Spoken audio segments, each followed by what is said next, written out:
iniciar y vamos a Romanos capítulo 7.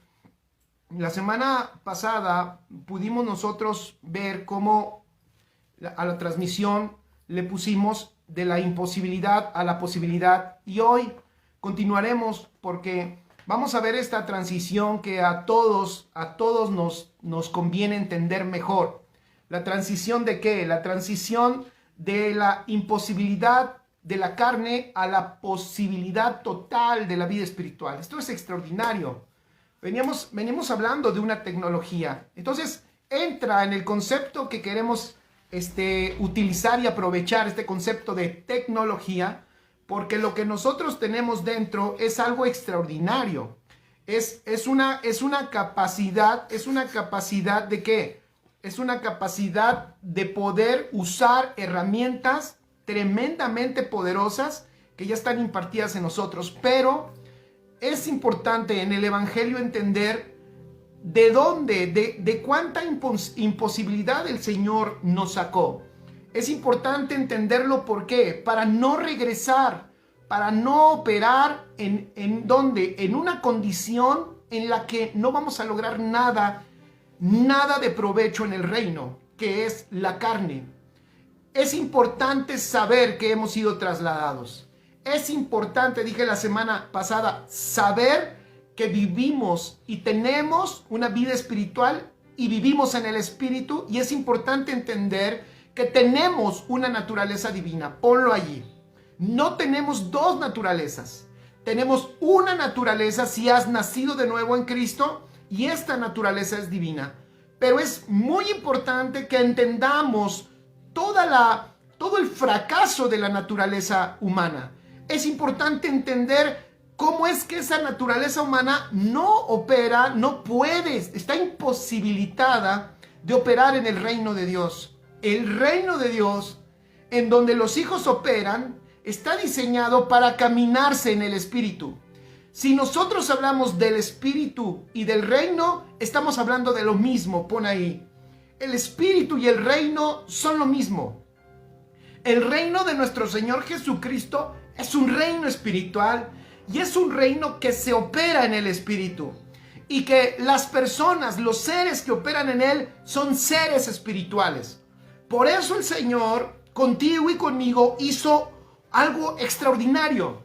Nos hace nacer de nuevo en el espíritu, para que podamos incursionar en un reino y podamos operar en él. Entonces, hablar del espíritu y de la tecnología que manejamos los seres espirituales es hablar del reino. No es hablar de religión. No estamos hablando de costumbres o de hábitos cristianos.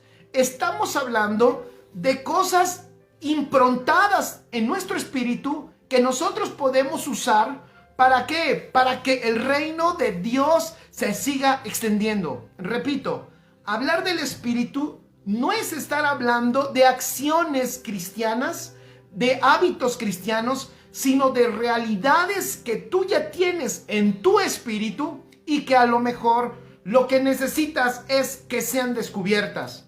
Es el sentido de esto que estoy hablando, ¿vale? Ya sabes, a mí siempre me encanta que quede lo más claro posible, porque yo recuerdo, yo creo que tú también, hay palabras o hay conceptos que uno escucha y por la impronta religiosa que tenemos, inmediatamente catalogamos que está hablando de algo. Si hablamos del espíritu, inmediatamente catalogamos. Cuando decimos vivir la vida espiritual, yo sé que inmediatamente viene a nosotros una serie de actividades que hacemos, y a eso le hemos denominado vida espiritual. Entonces tenemos que empezar a reconfigurar algunos conceptos, porque la vida espiritual no son acciones que hacemos. Vida espiritual, escribe, es una impartición de una vida a tu vida, y esa vida es la de Cristo. Repito, vida espiritual es la impartición de la vida que es Cristo. Es la impartición de la vida que es Cristo a ti, para que ahora tú vivas, Y por supuesto, Esta vida espiritual, esta vida Zoe, le llama la escritura una vida Zoe, que es la vida increada, es la vida eterna, es la vida divina, es la vida de Dios en nosotros, para que ahora esta vida Zoe produzca un efecto tremendamente poderoso cuando se manifiesta a través de nuestras vidas. Saludos, Erika, hasta Tlaxcala, a Margarita, saludos, Luis, y a toda la familia. Un abrazo. Entonces, en este sentido, el apóstol Pablo hace una exposición magistral. Yo le llamo una exposición exacta, hermosa, de la condición. Él viene trazándolo desde Romanos capítulo 1, viene trazando la condición del hombre. Y el capítulo 7 y el capítulo 8, el apóstol ahí hace esa transición de donde pasamos de la condición del hombre, una condición de imposibilidad, de muerte, de pecado, a una condición gloriosa y extraordinaria. Esto es el Evangelio. El Evangelio bien entendido debería de llevarnos, escribe, a una transición. El Evangelio correctamente predicado debería de retarnos a la vida a la que estuvimos acostumbrados y a incursionar a la vida que ya nos ha sido depositada. Piense, el Evangelio correctamente predicado debería de retarnos a empezar a romper las estructuras que se quedaron aprendidas. ¿Se acuerdan? ¿A qué le llamamos esas estructuras aprendidas? Le llamamos a esas estructuras el viejo hombre. Estructuras aprendidas por la cultura familiar, por la cultura de tu país, por tus experiencias, por tus logros, por tus victorias, por tus derrotas, por tus fracasos. Todo eso fue configurando a un ser, eso fue dándole forma a ese viejo hombre que ahora en esta vida que se te ha dado, el Señor nos recomienda: despójate de ese viejo hombre. Sí, sácate ese viejo hombre, tira ese viejo hombre. ¿Para qué? Para que se pueda manifestar el verdadero y nuevo hombre que tú ya eres en Cristo Jesús, por haber sido salvo por nuestro Señor Jesucristo. Eso está extraordinario. Entonces es importante que nosotros podamos ver cuán hermoso es lo que el Señor ha hecho en nosotros, pero también que podamos ver de dónde y cómo fue que el Señor nos trasladó. Por eso dije, el Evangelio, Pablo en Romanos habla del Evangelio, no tiene otro tema. Está hablando de Evangelio. Es el Evangelio el regalo que él quería llevarle a los romanos. Esa claridad, un avance en la claridad del Evangelio que le fue dado por el Señor al apóstol Pablo. Y entonces, por eso dije, el Evangelio correctamente predicado debe demostrarnos cómo fue esa transición y debe de retarnos para nosotros en tiempo real transicionar en tiempo real, no porque no tengamos ya esa realidad de Cristo ya es nuestra, ya está en tu espíritu, pero tienes tú que despojarte de lo viejo para que esa realidad se manifieste. Entonces, el versículo 4, y ahí terminé la semana pasada, vamos a Romanos 7, versículo 4, y ahí vamos a ver cómo el apóstol explica aquí, o termina diciendo, que este cambio, esto que ha hecho nuestro Señor Jesucristo, es para que demos fruto para Dios. Dice: asimismo, hermanos míos, ustedes murieron a la ley. ¿Se dan cuenta que la semana pasada recordamos que era necesario morir para ser libre? Morir para ser libre a nuestro antiguo compromiso. Entonces teníamos un antiguo compromiso en la ley, pero para eso el Señor nos hizo morir. Y entonces dice: asimismo, hermanos míos, ustedes murieron a la ley mediante el cuerpo crucificado de Cristo. ¿Ven qué hermoso? Si tú te preguntas por qué murió Cristo en la cruz, ¿Por qué murió Cristo en la cruz? Bueno, respuesta.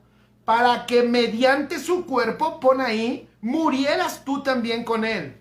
Por eso la semana pasada puse una canción que me gusta, que ya tiene tiempo, donde dice, si cuando viste a Jesús en la cruz, tú no te viste a ti mismo, si cuando viste a Jesús en la cruz, cuando se te fue revelada la cruz, no te viste tú allí, sigue este evangelio sin entenderse a plenitud de nuestra vida. Repito, en la cruz, si tú solamente ves a Cristo y no puedes verte tú también allí, el evangelio sigue siendo en parte no comprendido, sigue siendo en parte todavía velado.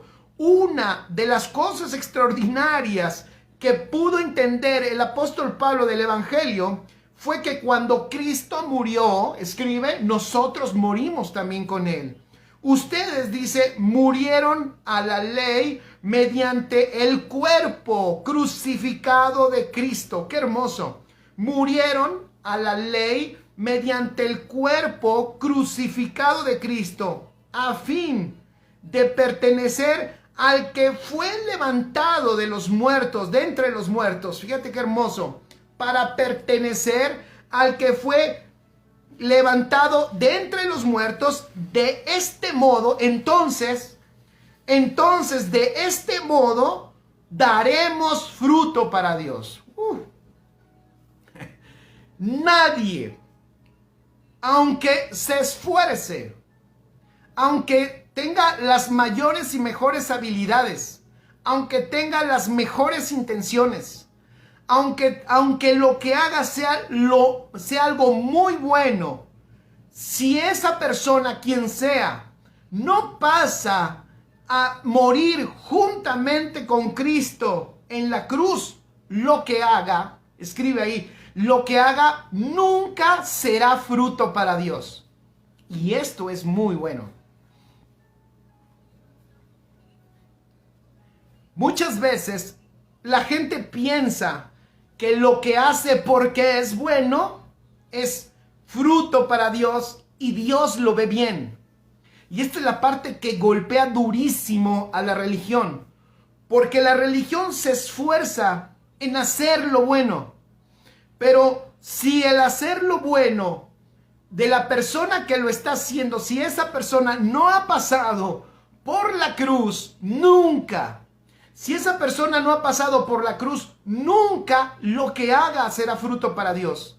Sucederá como cuando Jesús le dijo a esos hombres que se presentaron, váyanse para allá, no los conozco. Y ellos dijeron, Señor, pero si hicimos esto, profetizamos, echamos fuera demonios, le dimos de comer a los pobres, ayudamos a tantísima gente. Señor, ¿cómo nos desechas si hicimos todo esto? Y el Señor dice, no los conozco, porque Él no conoce, escribe, nada que no haya pasado por la cruz. Va otra vez, el Señor no mira, no reconoce nada que no haya pasado por la cruz. ¿Por qué? Porque la cruz es importante en dos sentidos, que Cristo muriera en la cruz. Número uno, escribe ahí, Cristo muere en la cruz porque Él nos representa. Y al representarnos, hace dos cosas importantes Él con su vida. Muere en la cruz porque Él, al ser mi representante, ponle ahí, mi representante, yo muero con Él. ¿Qué está muriendo de Cristo en la cruz? La carne. En la carne de Cristo, que muere en la cruz, está también muriendo mi naturaleza pecadora juntamente con Él. Y segundo lugar, por eso era importante que muriera Cristo en la cruz, porque allí en la cruz, entonces, como mi representante, está muriendo mi carnalidad con Él, pero también como mi representante está rompiéndose, está muriendo mi lazo con la obligación de la ley. Ahorita lo voy a explicar. El Señor Jesús cumplió la ley todo el tiempo, toda la ley y toda la vida. Eso escríbelo. El Señor cumplió la ley todo el tiempo, la cumplió totalmente y la cumplió toda la vida. No faltó ni un precepto de la ley que fuera cumplida. Esa ley había sido establecida para que se cumpliera. Nuestro Señor Jesucristo la cumplió.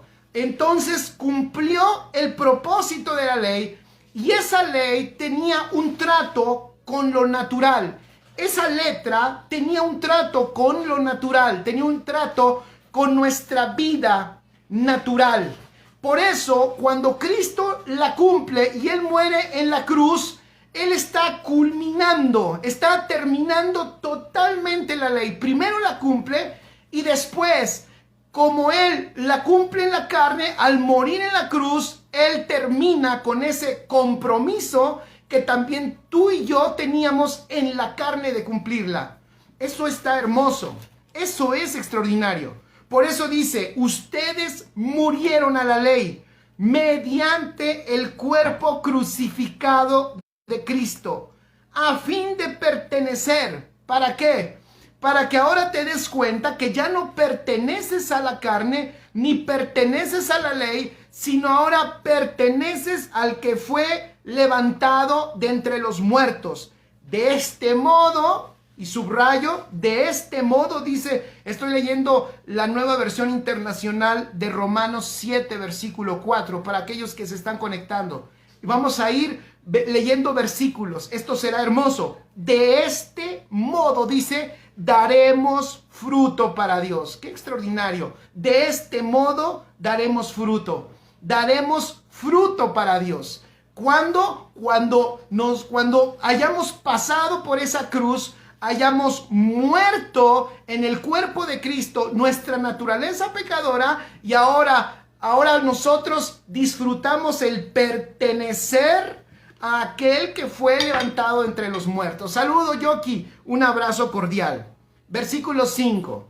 Fíjense lo que dice. Porque cuando nuestra naturaleza pecaminosa aún nos dominaba, las malas pasiones, y aquí vamos a ver, escribe allí, ahí vamos a ver el resultado, era la vida, era el resultado de lo que vivíamos en la carne. Ese resultado, Yoki nos enseña Colosenses, me gustaría leerlo, 3, versículo 3. Dice, pues ustedes, ¿ya vieron? Dice, pues ustedes han muerto. ¡Wow! Abraza al que está a tu lado. Dile, no hueles a muerto, has muerto. Dile, pues ustedes, dile, han muerto y su vida. ¿Ya vieron qué hermoso? ¿Ya viste lo que es el evangelio del apóstol? ¿Ya ves lo que es el evangelio de Cristo? Dice Pablo, pues ustedes han muerto y su vida está escondida con Cristo en Dios. ¡Qué extraordinario! Porque ustedes han muerto. Entonces el apóstol Pablo, para el apóstol Pablo era claro que lo que estábamos viviendo hoy, lo estamos viviendo en otra vida. Ya no lo estamos viviendo en una naturaleza que ya fue pasada por la cruz. Y esto es la idea del apóstol, de enseñar el evangelio de una manera más clara. Que entendamos que ahora, para dar fruto para Dios, lo que nosotros tenemos que entender es que todo lo que hacemos, lo hacemos en el Espíritu. Por eso ellos cantaban en el Espíritu, servían en el Espíritu, oraban en el Espíritu, hablaban en el Espíritu, se amaban en el Espíritu, estaban unidos en el Espíritu. Todo eso lo ves en las cartas. ¿Por qué todo en el Espíritu? Porque es allí donde ellos viven. Ellos viven en el Espíritu. ¡Qué hermoso! Por eso lo que vas a encontrar en la Escritura, en el Nuevo Pacto, es que todo es en el Espíritu. Por eso estamos en un reino espiritual. Por eso dice Hebreos, tenemos al Padre de nuestros espíritus, que nos disciplina. ¿Dónde? En el Espíritu. Muchos usan ese pasaje y muchos piensan que cuando algo va mal, algo sucede, duro, difícil, es una disciplina. No, pero el Padre de nuestros espíritus nos disciplina en el espíritu. Eso ojalá todo el mundo lo entendiera, porque muchos toman la disciplina humana como si el Señor estuviera trabajando con tu carne. El Señor nos tiene que quedar claro. Para el Señor, tu carne está crucificada. Eso escríbelo. Para el Señor, tu carne está crucificada. Para el Señor, tu carne está muerta. Todo lo que nuestro Señor va a tratar contigo va a ser a tu espíritu. Y lo va a tratar como papá. Va a tratar como un papá a un hijo y lo tratará a tu espíritu. ¡Wow! ¡Qué hermoso! Eso está hermoso. Él va a tratar, Él te va a enseñar, Él te va a instruir, Él te va a amar, Él te va a corregir, Él te va a disciplinar. Y no en el sentido de disciplina como castigo, sino de disciplina, de orden. Y lo va a empezar a hacer a partir de tu espíritu. Por eso tenemos al Padre de nuestro espíritu, que es el Señor. Nos tratará como hijos de Dios. Por eso nos depositó el espíritu de su Hijo, que clama Abba Padre. Amén. Eso no lo vas a entender en la carne. Si tú vas a comprender que eres hijo, lo vas a comprender en el espíritu. Y por haberte hecho hijo, te hizo heredero. ¿Ya vieron? Qué hermoso. Heredero, ¿de acuerdo a qué? De acuerdo a la misma herencia que le dio a Cristo, porque eres heredero de Dios y coheredero con Cristo, porque eres su hijo engendrado, no de carne, no por voluntad de hombre, sino engendrado de Dios. Hermoso. Entonces, tenemos nosotros que darnos cuenta dónde estamos, qué naturaleza tenemos. Tenemos que darnos cuenta cómo Dios hoy trata con nosotros. Eso es fundamental en la vida en Cristo. Eso es fundamental. Eso es fundamental. Porque si tú entiendes esto, vas a poder comprender muchas cosas de la vida. Y vas a poder darte cuenta que tienes un papá que te ama. Y es Dios. Eso es extraordinario. Versículo 5. Versículo 5, Romanos 7:5. Porque cuando nuestra naturaleza pecaminosa, y aquí él describe esta vida, voy a llamarle así, porque él mismo lo dice al final del capítulo 7, esta vida miserable que vivíamos. Dice, cuando nuestra naturaleza pecaminosa aún nos dominaba, o sea, cuando estábamos en la carne, dice la versión 60, cuando estábamos, pon ahí, estábamos, ya no estamos. Cuando estábamos en la carne, ¿qué pasaba? Las malas pasiones que la ley nos despertaba, actuaban en los miembros de nuestro cuerpo. ¡Qué tremendo! Cuando las malas pasiones que la ley nos despertaba, actuaban en los miembros de nuestro cuerpo. ¿Por qué está diciendo Pablo esto? Fíjate, ¿por qué Pablo está diciendo esto? Está explicando por qué era necesario que murieras a la ley.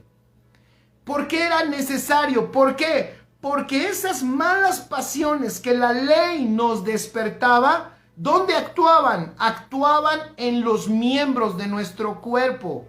Y dábamos al revés, dábamos fruto para muerte. ¡Qué tremendo!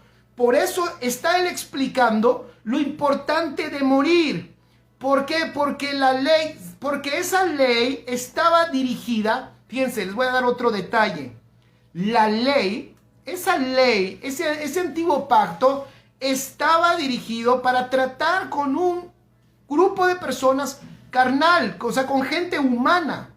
Esa ley era para manifestar, y ahorita lo explica, para manifestarle a esos hombres que les fue dada que ellos no podían cumplirla. Y que al contrario, la ley lo que iba a provocar era despertar la pecaminosidad que estaba ya en los cuerpos mortales, o sea, en el cuerpo, en la naturaleza caída de cada persona. Eso está tremendo. Por eso la ley, porque es bueno, que lo que hace la carne, porque es bueno, entonces eso que hace es aceptado por Dios, y eso que hace va a ser incluso recompensado por Dios.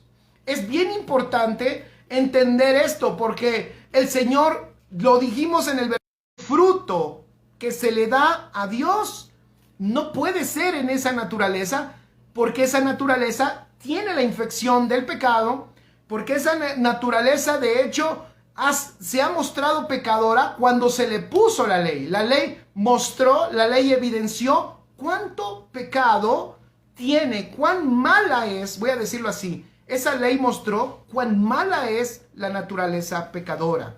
Bien, entonces, versículo 5.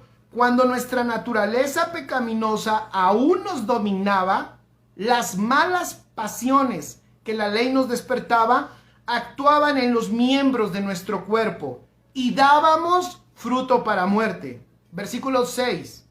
Pero ahora, al morir a lo que nos tenía subyugados, al morir a lo que nos tenía subyugados, hemos quedado libres de la ley. Eso escríbelo con letras grandes.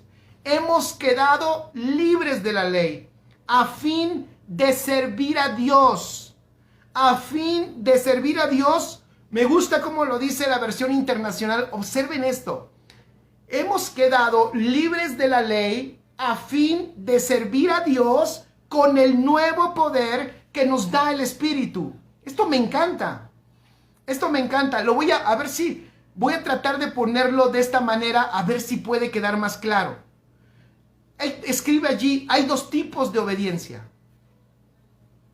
Aquí en el fondo está hablando de dos tipos de obediencia.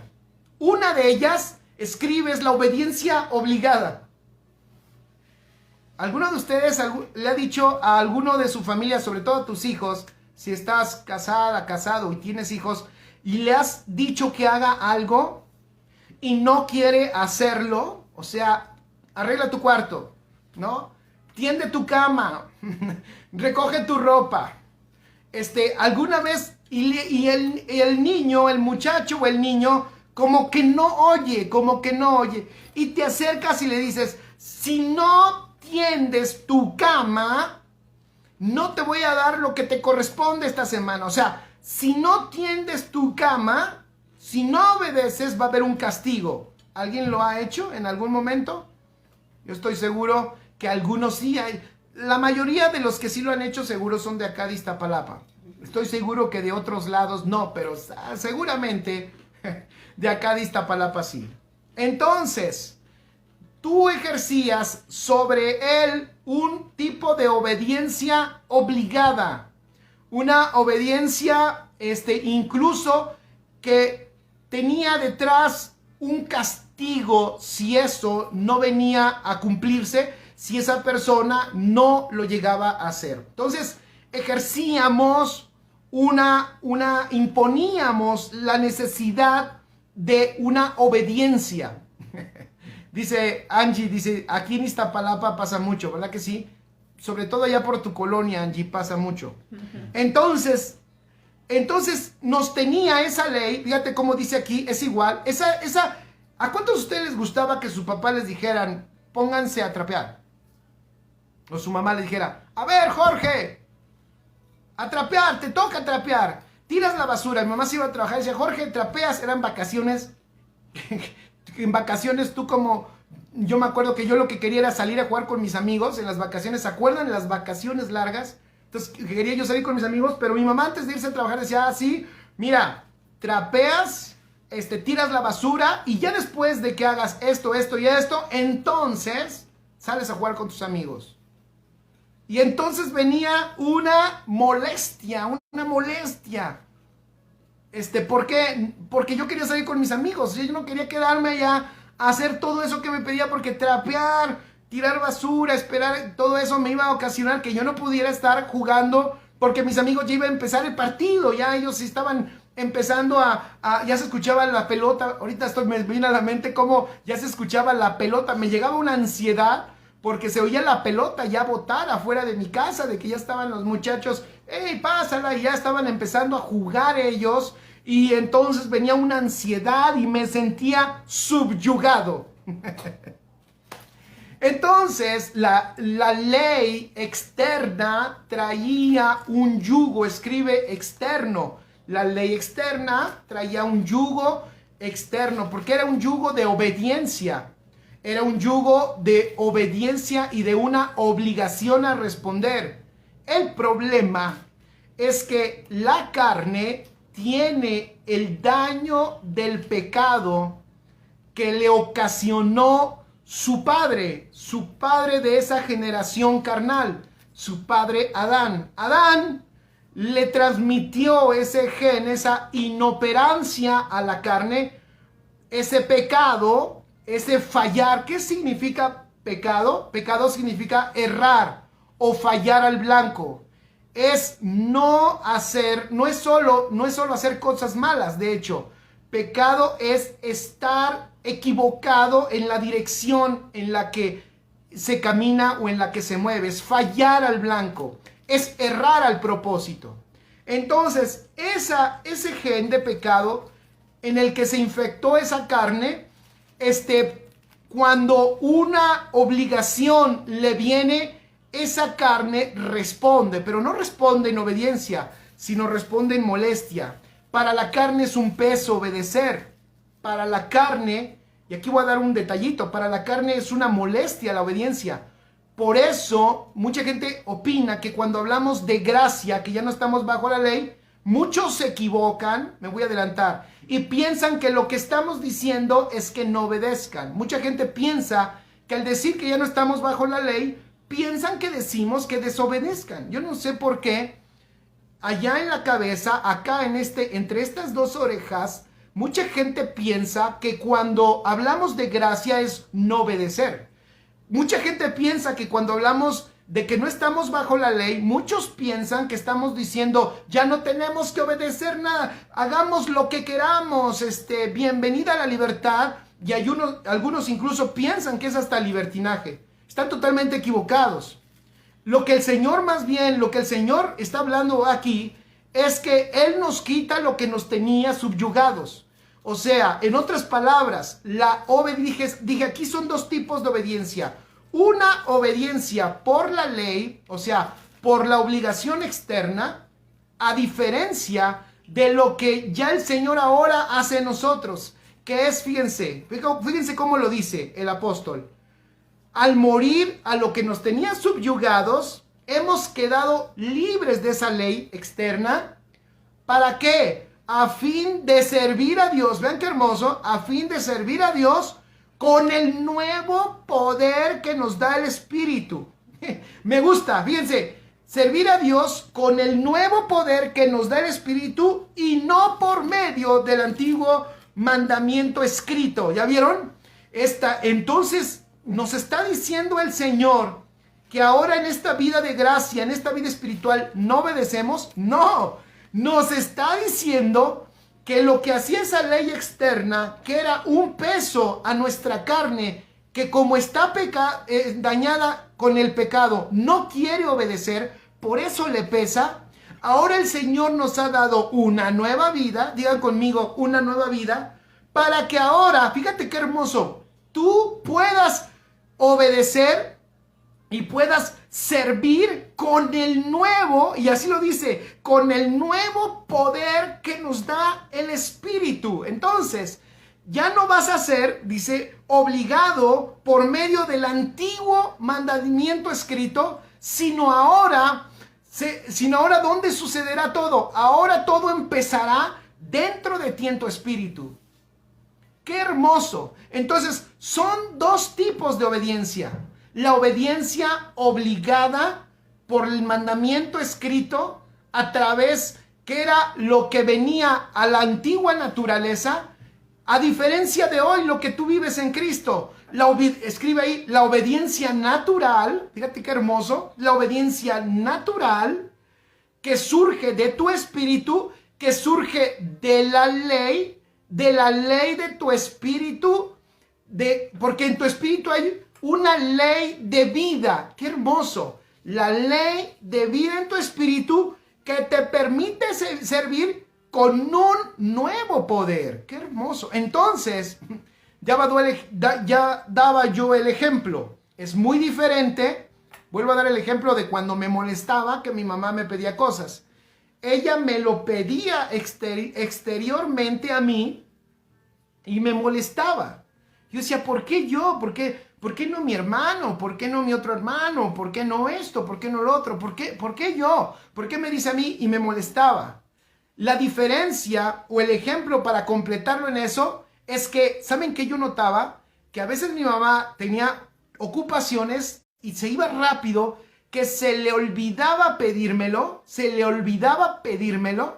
o sea, no me decía lo que yo tenía que hacer, pero dentro de mí yo decía, no, pero veía la casa un poco desarreglada y decía, no me puedo ir si no arreglo. Y entonces me detenía, le decía yo por iniciativa propia a mis amigos, oye, espérenme tantito, denme 10 minutos. Y entonces me quedaba un poco más, barría, trapeaba, me esperaba un poco más. Y ya cuando terminaba yo de hacer ese pequeño arreglo que yo hacía sin que ella exteriormente me dijera, ¿saben qué experimentaba? Que eso no me pesaba, que eso no me causaba problema. Al contrario, cuando terminaba yo de hacer eso que no me había pedido exteriormente mi mamá, me sentía feliz, me sentía contento, hasta lo disfrutaba.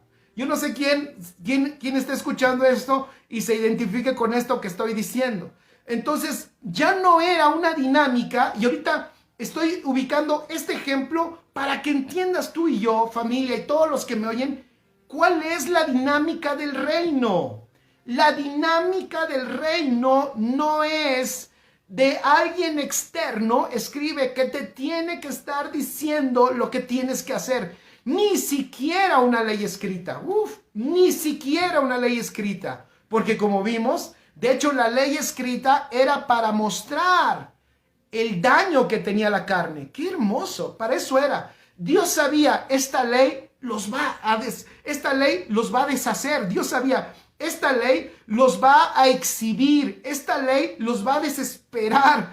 Esta ley los va a irritar de tal manera que se van a desesperar hasta que se den cuenta que necesitan un Salvador y que necesita venir un nuevo pacto.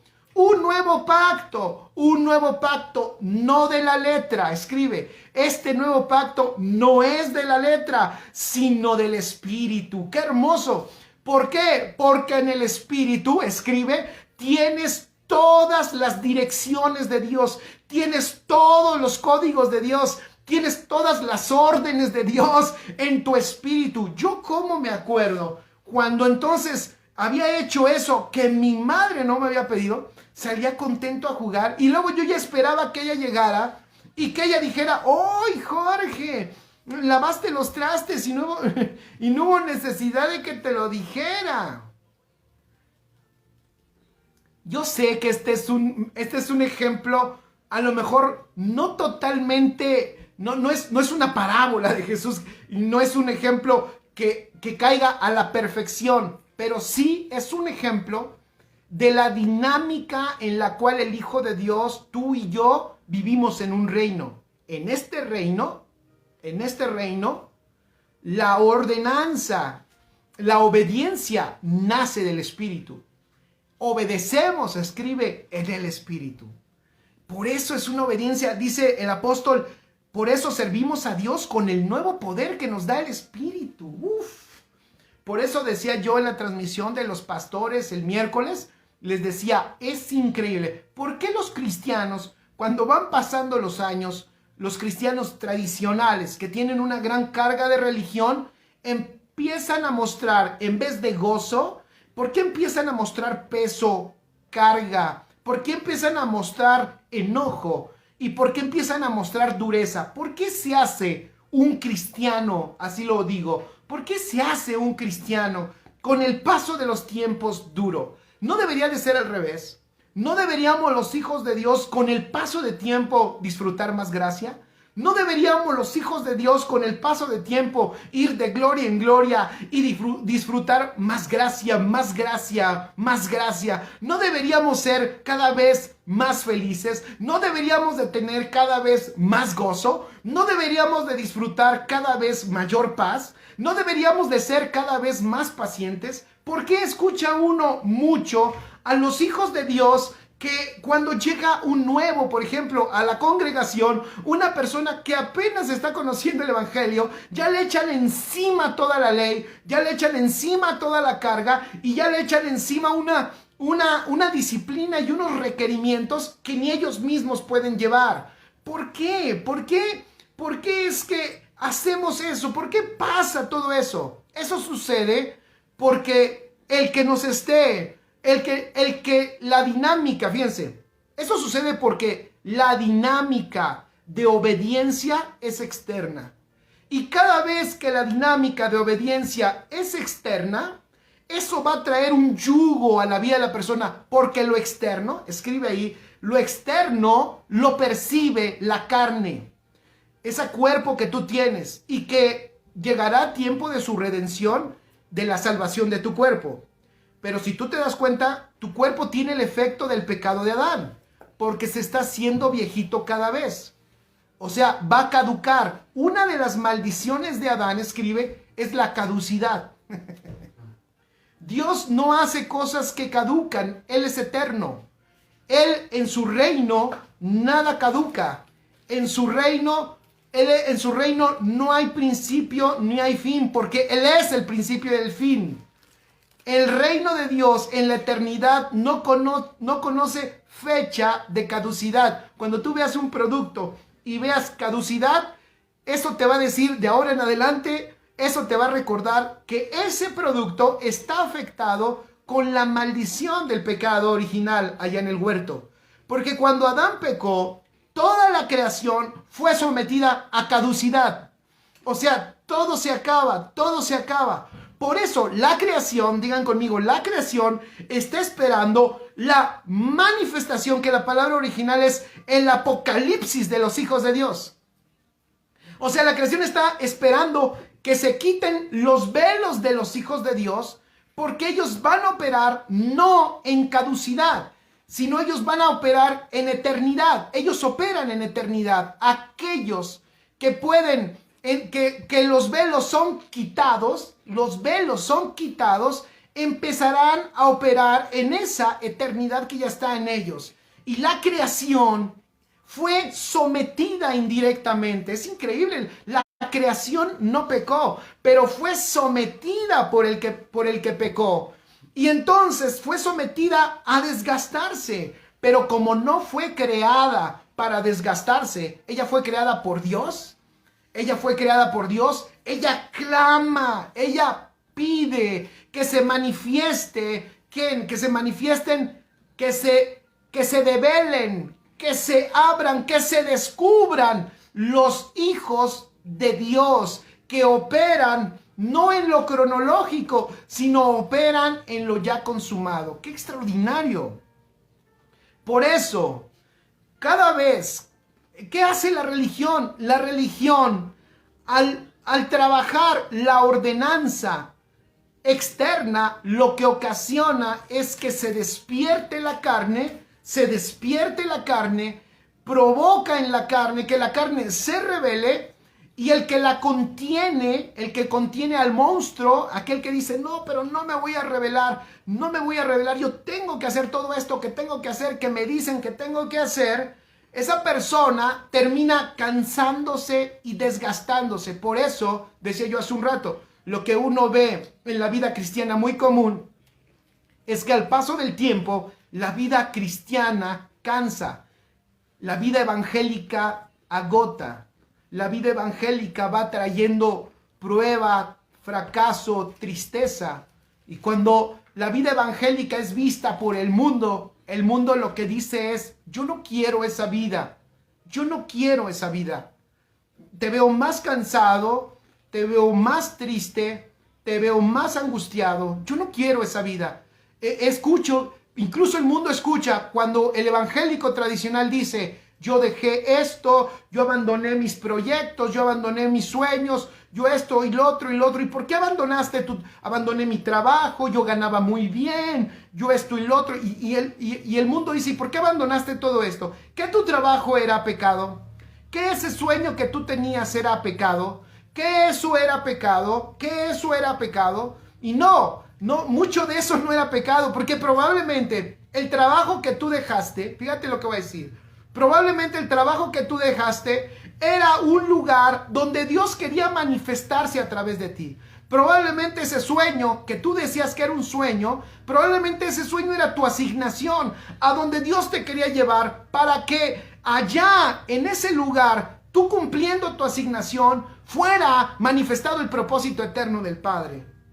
Por supuesto que la vida espiritual, lo vamos a ver más adelante, no es una vida egoísta, pero es una vida que se expande. Repito, la vida espiritual no es una vida egoísta, por supuesto. No estoy hablando de que pienses solo en ti y que tú eres lo importante. No, la vida espiritual te enfoca en la voluntad de Dios, pero también te ubica y te muestra que esas habilidades con las que tú viniste a la tierra, amigo, esas habilidades que tú las desarrollas muy bien, y voy a decirlo así, y que probablemente te han hecho hasta rico o te han dado prosperidad, esas habilidades te las dio Dios para su propósito eterno.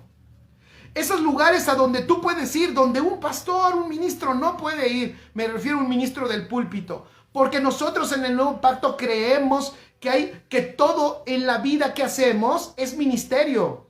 O sea, los ministros del mercado, toda esa gente que está trabajando, esos hijos de Dios que están sirviendo a Dios en su trabajo, y no porque están predicando a Cristo, sino porque en su forma de trabajar, en su carácter, en sus valores, en su vida, manifiestan a Cristo allí donde están.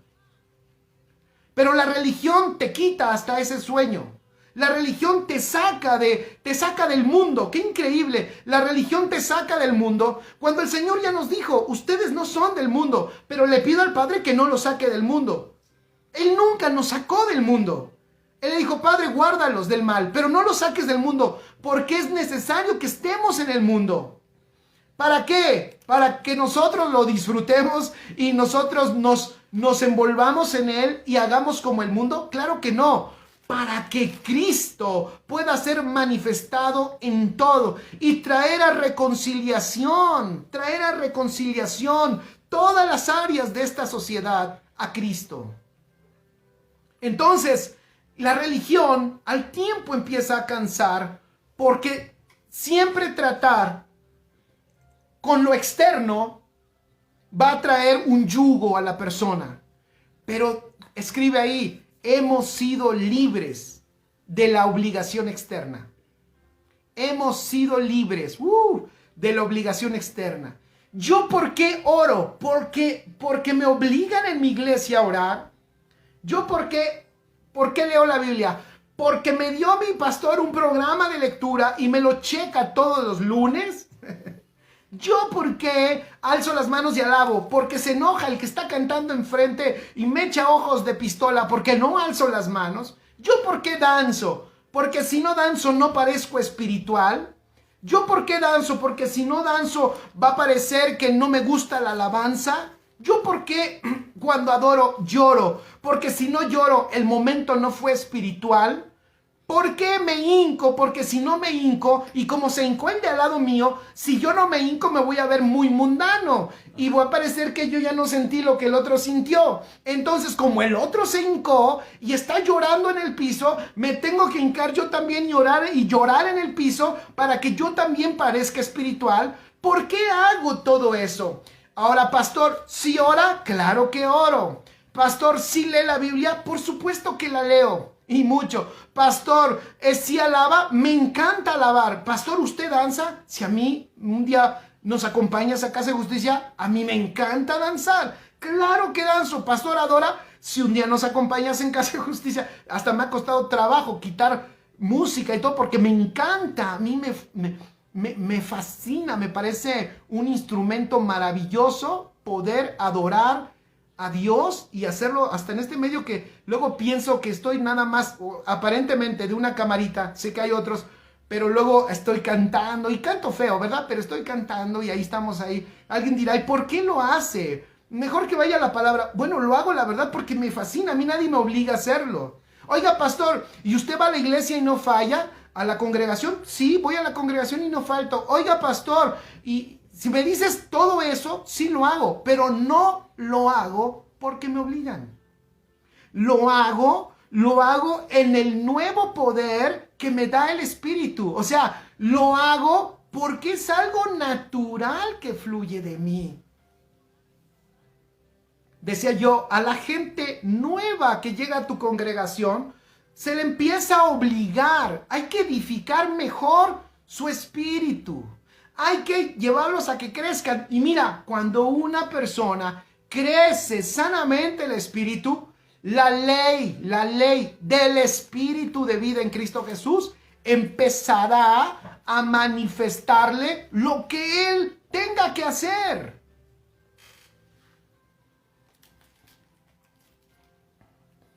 Maravilloso. Vero Castro dice, cuando decimos el reino de Dios se extiende, cuando un padre habla y los hijos de Dios obedecen, significa no te hace sino primero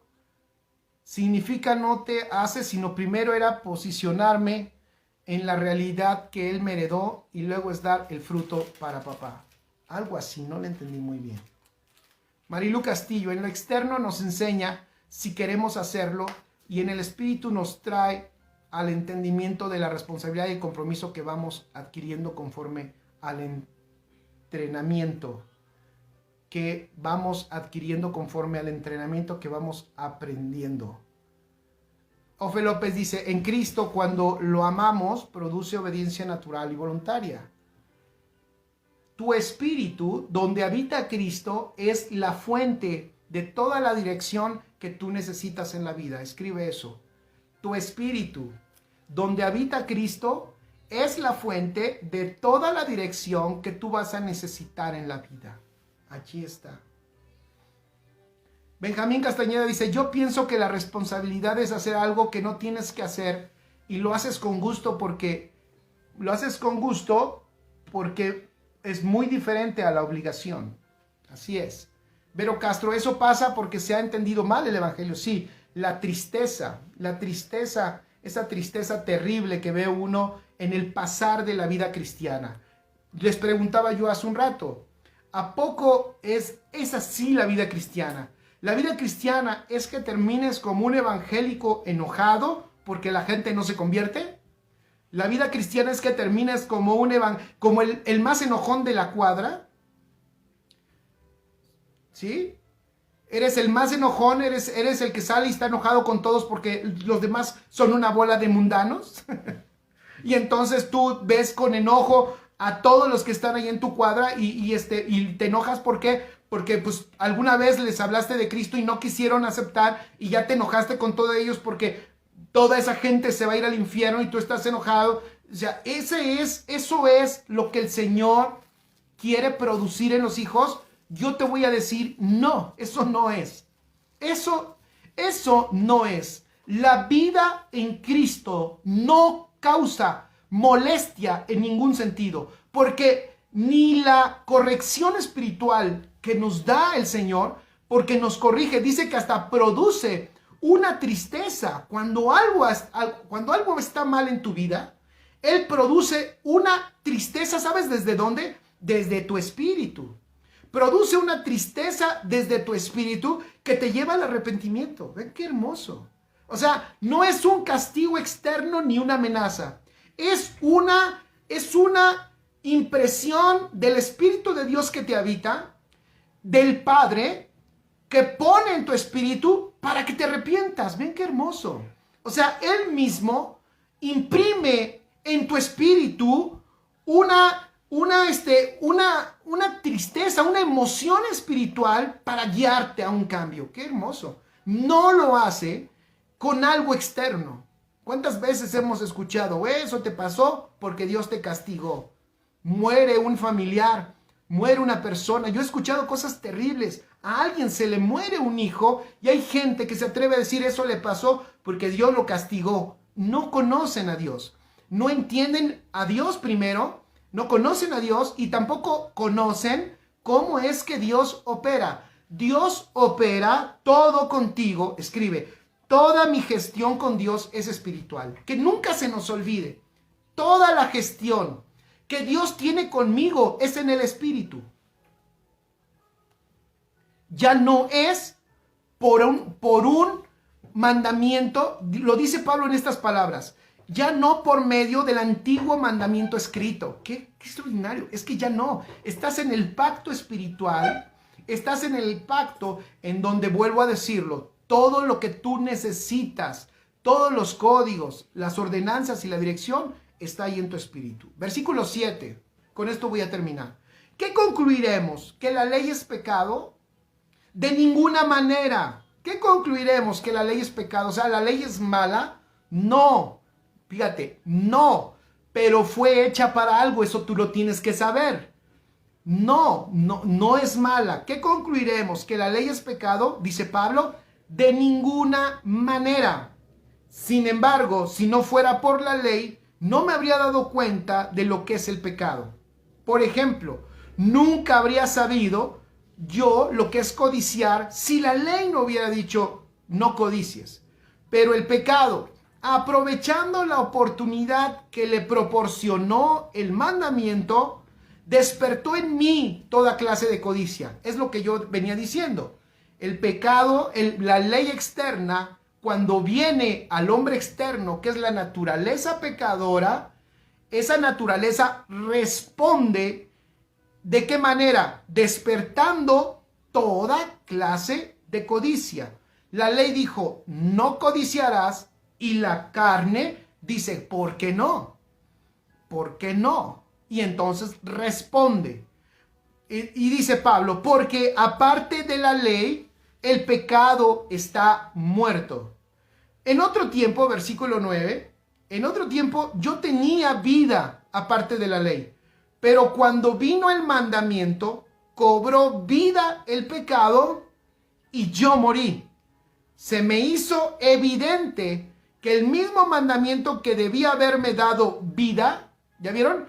El mismo mandamiento que debía haberme dado vida, porque era bueno, el mandamiento era santo y justo, el mandamiento era bueno, y debía de haberme dado vida, me llevó a la muerte. ¿Pero por qué? ¿Porque el mandamiento es malo? No, porque el pecado, versículo 11, se aprovechó del mandamiento. El pecado, ¿dónde está el pecado? Pablo dice, en mí, está hablando en la naturaleza pecadora. El pecado que está en la naturaleza pecadora se aprovechó del mandamiento, me engañó y por medio de él me mató. Concluimos pues, versículo 12 dice Pablo, que la ley es santa y que el mandamiento es santo, es justo y es bueno. ¡Qué tremendo! Pero entonces, versículo 13, lo que es bueno se convirtió en muerte para mí, de ninguna manera. Más bien, de nuevo, ¿cuál es el problema? El pecado. Pon ahí, el pecado. El problema es el pecado, que está ¿dónde? En la naturaleza pecadora. Entonces dice, lo que valiéndose de lo bueno, me produjo la muerte. Ocurrió así para que el pecado se manifestara claramente. Fíjate, ocurrió así para que el pecado se manifestara claramente. O sea, para que mediante el mandamiento se demostrara, para eso fue la ley, se demostrara lo extremadamente malo que es el pecado. Sabemos en efecto que la ley es espiritual, pero yo soy meramente humano. Y ya está hablando de la condición terrible del hombre natural. Entonces, dice Didi Sansán, si su gracia nos capacita para obedecer de manera natural, así es, la ley del espíritu de vida nos impulsa a vivir una vida de obediencia. Amén. La ley del espíritu de vida nos impulsa a vivir una vida en obediencia. Así es. No estamos hablando de no obedecer, solo estamos hablando que operamos en un poder mayor de obediencia que fluye, que brota de nuestro espíritu. Es una obediencia de alto nivel. Es una obediencia que lo estamos haciendo no por obligación, no por amenaza, no por carga, sino en disfrute, en el disfrute de una vida perfecta que es la que nos habita, de una vida nuestra que está siendo perfeccionada, que es perfecta en el espíritu, pero que nuestra alma está siendo perfeccionada. Ahora, ¿Cuándo es cuando esa vida se resiste? ¿Cuándo es cuando esa vida tú encuentras esa resistencia? ¿Dónde está la resistencia a la obediencia? No está en tu espíritu. Esa la encuentras en tu alma. La resistencia a la obediencia del espíritu la encuentras en el alma cuando el alma tiene segmentos, tiene cuadros, tiene estructuras de la vieja vida, lo que el apóstol Pablo le llamaba el viejo hombre. Un abrazo, Pastor Albert, hasta España, gracias. La obediencia, escribe, como naturaleza. Cuando el mundo vea obediencia como naturaleza, va a querer obedecer. Cuando el mundo mire obediencia por naturaleza, va a querer obedecer. En el nuevo hombre, la obediencia nunca es un esfuerzo personal. Por eso el Señor en la cruz dijo, bueno, vamos a cortarte el problema que tenía la humanidad desde que cayó. ¿Cuál es? Vamos a matar la vieja naturaleza y también vamos a terminar con la ley de la obligación externa, porque ya no tiene caso, fíjate qué hermoso, ya no tiene caso que yo te obligue a hacer algo desde el exterior cuando tú tienes la ley en el interior, la ley del espíritu de vida. Sale sobrando que yo te esté diciendo lo que tienes que hacer cuando dentro de ti, abraza al que está a tu lado y dile, dentro de ti tienes al justo, tienes al santo, tienes al perfecto, y de hecho te convirtió en justo, te convirtió en santo y te convirtió en perfecto. Sale sobrando que yo te llene de códigos morales y de reglas y de leyes, porque lo que yo haga contigo desde el exterior hacia tu exterior nunca afectará tu realidad interna. Por eso sale sobrando. Entonces el Señor termina la ley. ¡Qué tremendo! Saludos, Eleazar. Saludos, Marley Rivera. Un abrazo. Por eso en el nuevo hombre la obediencia jamás, nunca será un esfuerzo personal. Cuando nosotros, familia, entendamos esto, que esta es nuestra realidad que vivimos, ya la vivimos, entonces disfrutaremos la vida espiritual. Disfrutaremos la vida en Cristo. La sustancia de todas estas verdades es Cristo en nosotros. Así es, Albert. Amén. Ese Cristo en nosotros es la sustancia de toda la verdad. Ya está dentro. Qué hermoso. Está dentro de nosotros. Por eso la iglesia, nada más si lo meditas, por eso la iglesia que nació en el primer siglo, ¿cómo pudo sobrevivir sin tener tantos libros como tenemos nosotros, sin tener tantas cartas escritas como tenemos nosotros? ¿Cómo sobrevivió? Sobrevivió por la impartición, por lo mismo que nosotros deberíamos de avanzar, por la impartición de Cristo, que es la sustancia de toda la verdad. Ellos tenían la verdad impartida como tú y yo. O sea, nosotros tenemos lo mismo, pero, di conmigo, la religión nos improntó de una necesidad de que todo mundo nos esté diciendo lo que tenemos que hacer. Díganme para qué la mayoría de la gente necesita un pastor. No me voy a meter en ese tema, pero ¿sabes para qué la mayoría de la gente necesita un pastor? Necesita un pastor prácticamente para que le diga, claro, en el sistema religioso, para que le diga lo que tiene que hacer. Oiga, pastor, y ¿usted qué opina? ¿Salgo de vacaciones o no? Oiga, pastor, ¿usted qué opina? Me pongo esta playera porque me dijeron que el negro es del diablo. Y es negra, pero a mí me gusta el negro. Y ahí está el pastor que todavía cae en, no, mi hija, bueno, sí, ponte negro, pero no tantos días. En domingo no. Y empezamos con toda esa gestión pastoral equivocada, donde pensamos que yo tengo que dirigir a la gente en su vida. Tenemos que aprender a responder. Exacto, gracias, Albert. Gracias por los aportes. Tenemos que responder a todos los planos que ya tenemos. Todo el diseño, di conmigo, está dentro. Está codificado en tu espíritu. Allí está todo. Es más, sí, hasta lo más simple. Si alguien me pregunta, ¿todo? Sí, hasta la broma que hice hace un rato, porque es verdad. Algunas bromitas que digo, cosas que digo son porque ya las he escuchado. Pastor, ¿puedo irme de vacaciones? Bueno, eso se lo puedes preguntar al Señor. ¿No crees? Y por supuesto, ¿qué crees que te va a decir el Señor? No, mi hijo, porque allá no oras en la playa. Y porque te quedas demasiado tiempo bajo el sol. Y bla, bla, bla. Entonces, tenemos... ¿Cuál es el problema de las personas? ¿Para qué tienen un pastor? Si tienes toda la verdad, ¿cómo soportó esa iglesia? Y con esto estoy terminando. ¿Cómo esa iglesia que inicia, crece, se va extendiendo y establece iglesias donde ellos van llegando sin tener libros escritos? Ahora tú das un mensaje y la gente se enoja porque dice, y no leyó ningún texto el pastor, no leyó ningún texto. Ahora no leyó, ahorita estoy leyendo versículo por versículo y también habrá otros que digan, puro versículo, ya se hizo religioso. No sé si me explico. No comprendemos, ni entendemos, no tenemos una dinámica profunda de ser guiados por el Espíritu. Es que quiero decir esto, con esto termino. Ser guiados en el Espíritu, ¿saben también qué significa?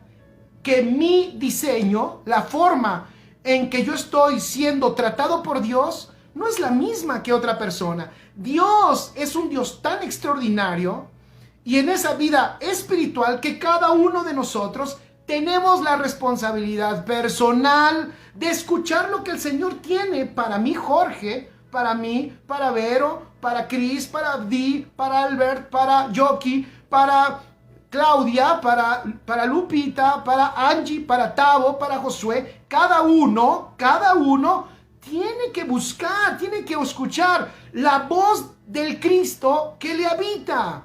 Y entonces, cuando somos guiados en el Espíritu, voy a decirlo así, probablemente a mí Dios me dijo, ¿sabes qué, Jorge? Tú, por favor, no camines aquí, camina por acá, y probablemente otro sí está caminando, otro hermano mío en Cristo, sí está caminando por allí, pero yo podré entender que el Señor a mí me está enseñando, el Señor a mí me está indicando, y yo dejo que el Señor también trate con los demás.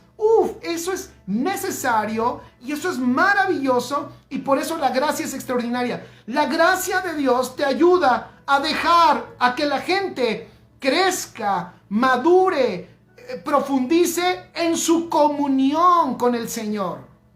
¡Qué maravilloso! Porque ¿sabes qué es lo que hace la religión? La religión lo que hace es, ¿por qué tú estás haciendo eso? En el fondo te voy a decir qué es lo que hace. En el fondo es, ¿por qué tú estás haciendo eso?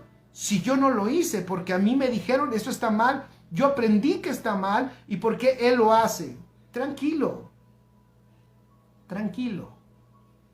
¿Se acuerdan de esos debates que el apóstol sabiamente, guiado por el Espíritu, qué bueno el apóstol Pablo dejó esos debatitos, esos debates de comer carne, se debe comer carne o no comer carne, sacrificada a los ídolos o no?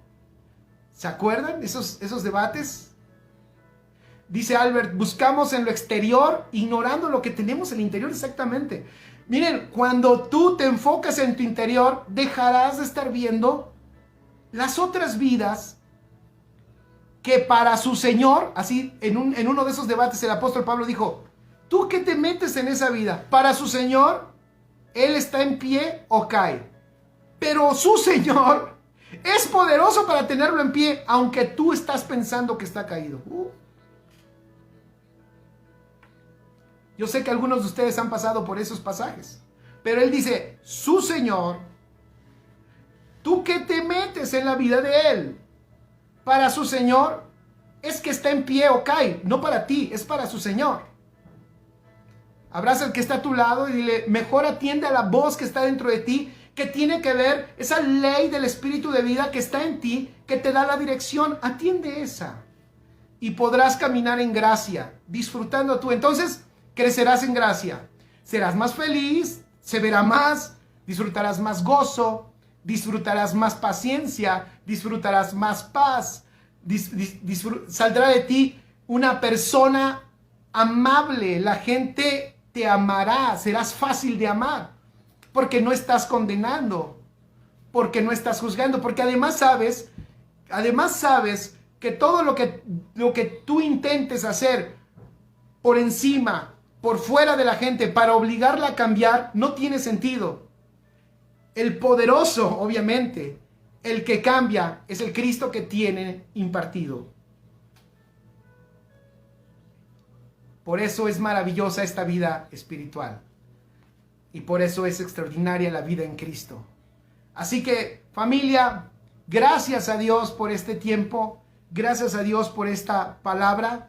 Y gracias a Dios porque ya vieron cómo el Señor de la imposibilidad, de la inutilidad, de la inoperancia, de lo antiguo, de lo viejo, de lo caduco y de lo inoperante, nos trasladó a una vida viva, a una vida fresca, a una vida poderosa. Me gustó lo que dijo aquí el apóstol en la versión internacional. Dice, ahora servimos en el nuevo poder del Espíritu. ¡Qué hermoso! Servimos en el nuevo poder del Espíritu.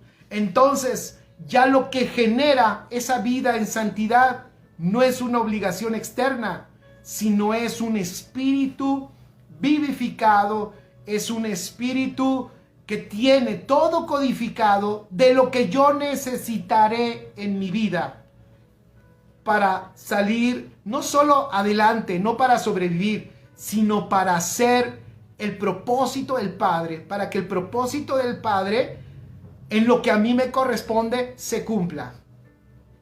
Eso es glorioso, familia, y eso es maravilloso. Así es, chicos, pues bueno, hemos terminado esta palabra y yo sé y estoy convencido que muchos de ustedes, así como yo, vamos a aprovechar bastante esta meditación que hoy tuvimos. Importantísima. Lo dije creo que el miércoles. Esto es clave porque la vida del justo es como la luz de la aurora. Si no estamos disfrutando la vida en Cristo, si no estamos, fíjense, teniendo más gracia con la gente, algo no está funcionando bien. Si nos estamos convirtiendo en gente cada vez más estricta, cada vez más perfeccionista con las personas, cada vez más dura, algo no está bien, algo no estamos entendiendo. Que el Señor, porque ahí voy, ya hemos soltado un mensaje, pero aquí el único que te puede dar luz y te puede dar un entendimiento de una verdad que te transforme, es el Señor. Yo le ruego al Señor que nos dé más luz y nos revele, para que podamos disfrutar nosotros primeramente esta vida y el mundo vea la vida de Cristo a través de nosotros, vea el amor de Cristo y la gracia de Cristo a través de nosotros tan claro que el mundo diga, yo quiero lo mismo, yo quiero lo mismo. Este es libre y vive diferente, pero es libre, es libre. Esta persona, este hombre, esta mujer es libre, es feliz, ama al Señor. Además me cae re bien, para que la gente diga, es que me cae re bien, gracias, no me condenaste. Yo sabes cuánta gente me he encontrado que me dicen, gracias, no me condenaste. Yo solo hablo con personas cristianas y me condenan, me mandan al infierno. Gracias por no condenarme. ¿Quiénes somos nosotros para condenar a nadie? Nadie. Cuando has probado la gracia, el otro día yo le decía a una persona, ¿sabes quién da gracia? El que de gracia ha recibido. ¿Cuánto el Señor nos ha llenado y dado de gracia? Todo, todo ha sido por su gracia. Todo. Me encantó, ¿se acuerdan una definición en un temita de gracia que toqué en algún momento? Que les decía que me fusilé la definición del pastor Kenneth de España, donde él escribe en esa ocasión, no lo recuerdo todo porque estaba largo, pero él decía, la gracia es tan buena, tan buena, tan buena, tan extraordinaria, es tan maravillosa, que por eso no la podemos entender. O sea, es tan en sobremanera maravillosa que por eso es que cuesta tanto trabajo entenderla. Somos libres en Cristo y servimos en libertad y en el poder del Espíritu. Chicos, pues un abrazo. Déjenme...